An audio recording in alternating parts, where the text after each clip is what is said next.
These players were considered one-season wonders, players who had one or two exceptional seasons but dropped off, never to be heard of again. In 2007, Jack Anthony suffered a severe neck injury during the pre-season, causing him to miss a significant portion of the year. However, he made an impressive comeback to football in 2008, debuting for Collingwood in round 3 of that season, against Richmond. Anthony showcased his talent by kicking 2 goals straight. Unfortunately, he was dropped to the VFL the following week, but returned to Collingwood's side in round 13. He secured his position in the team for the remainder of that season, scoring 25 goals with an impressive accuracy of 81%, the highest among players with 25 or more goals that year. The following year, 2009, proved to be Jack Anthony's most successful season. He emerged as Collingwood's leading goal kicker with 50 goals throughout the season. Demonstrating his versatility, he achieved a career high of 18 disposals against the Western Bulldogs, scored 4 goals against the Fremantle Football Club, and laid 5 tackles against the Blues. Anthony ranked 10th in the AFL for total goals that season and 16th in goals contributed per game. In a nail-biting semi-final against the Adelaide Football Club, he sealed Collingwood's victory by kicking a crucial goal in the last 20 seconds after being awarded a free kick. Unfortunately, Anthony's performance took a downturn in the 2010 season, following his highly successful year in 2009. Averaging only half a goal per game, he was eventually dropped from the senior side and relegated to the VFL team. Despite making sporadic appearances throughout the season, he struggled to find consistency and faced further ups and downs. Ultimately, Anthony departed from Collingwood at the end of the season after receiving limited interest from other clubs during the trade period. Instead of nominating for the 2010 AFL draft, he opted to enter the pre-season draft, with Fremantle, Carlton, and Gold Coast expressing interest. Ultimately, he was drafted by Fremantle, embarking on a new chapter in his career. In 2011, Anthony initially played for Subiaco in the Western Australian Football League, before earning his spot in the Fremantle side in round 8 for the Western Derby. Unfortunately, he didn't manage to score a goal during Fremantle's 33-point defeat in that match. He only managed 8 games for the Dockers, and his AFL career fizzled out. Mitch Morton's football journey began when he was initially drafted by the West Coast Eagles under the father-son rule. However, at the end of the 2007 season, West Coast traded Morton to Richmond, receiving the number 35 draft pick in return during the 2007 AFL draft. Morton quickly became an important member of the Tigers squad, showcasing the skills and impact of the field. In 2008, Morton kicked 35 goals in 17 games, compared to only 11 goals in 12 games over 3 seasons at the Eagles. In 2009, he won the Michael Roach Medal as Richmond's leading goal kicker, scoring an impressive 41 goals.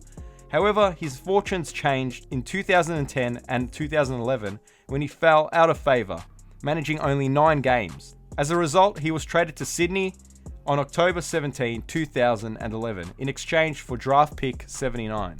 During his first year with the Swans, Morton primarily played in the reserve side in the NEFL, despite consistently scoring multiple goals.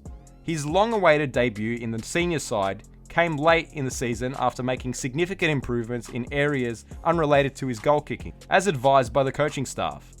Benefiting from an injury to Ben McGlynn, Morton secured a spot in the Sydney side for the finals. He made an impact by kicking 2 goals in the qualifying final against the Adelaide Crows, and another 2 goals in the 2012 AFL Grand Final against the Hawthorn Hawks, justifying the Swans' decision to take a chance on him.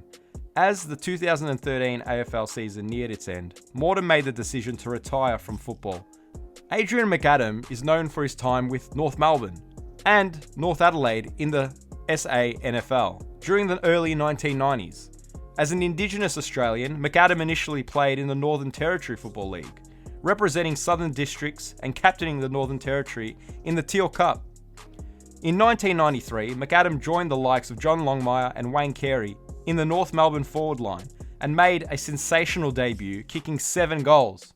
This goal tally marked the highest by any North Melbourne player on debut. He continued his impressive form by kicking 10 goals against Sydney the following week and 6 goals against Footscray, giving him a total of 23 goals in his first 3 AFL games, a record that still stands. McAdam concluded the season with 68 goals from 17 games. He couldn't replicate this performance in the following season.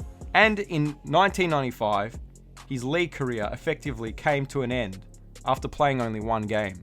In 1996, McAdam joined Collingwood for the season, but unfortunately was delisted without adding to his tally of 36 AFL games. Jason Heatley started out in the Diamond Valley Football League in Victoria.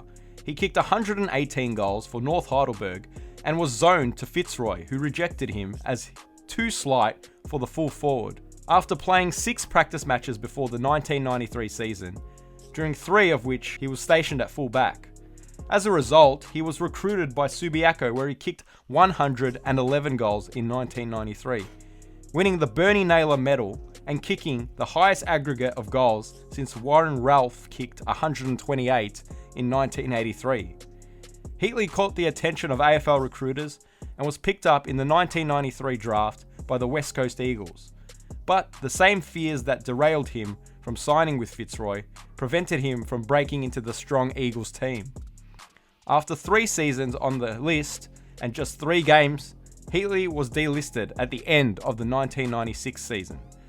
Heatley continued, nonetheless, to kick goals for Subiaco, kicking 81 in 1994 and 123 in 1995 and 55 in 1996. St Kilda picked Heatley up in the 1996 AFL draft and he debuted for the Saints in 1997. He kicked 73 goals in 97 and was known for his set shot accuracy in front of goal. He led St Kilda's goal kicking and became a vital part of the St Kilda team. In his first game for St Kilda, he kicked 5 goals against Collingwood in round 3. He also kicked a personal best 9 goals and 1 behind that year in round 14, where they won by 9 goals against North Melbourne at Waverley Park. Heatley played in 17 of 22 matches in the 1997 AFL Premiership season, and in which St Kilda qualified in first position for the 1997 final series. Winning the club's second minor premiership, Heatley played in the 1997 AFL Grand Final, in which St Kilda was defeated by 31 points. He was the 3rd highest goal kicker in the AFL that year, behind Tony Modra and Severio Rocca. In 1998, he had an average year. The inconsistency of the team reflected his performance. However, he still won the Saints goal kicking, although he had only kicked 48 goals that year. In 1999 and in 2000, Heatley's AFL career started a downward spiral. He managed only 13 games in 1999 for a return of 27 goals. And in 2000, he played 7 more for only 15 goals. After which, St Kilda, trying to rebuild after a disastrous season with only 2 wins under general expectation of at least a finals berth, delisted him. Please comment below which player you think can be considered as a 1-season wonder, and don't forget to like and subscribe, it really helps out the channel.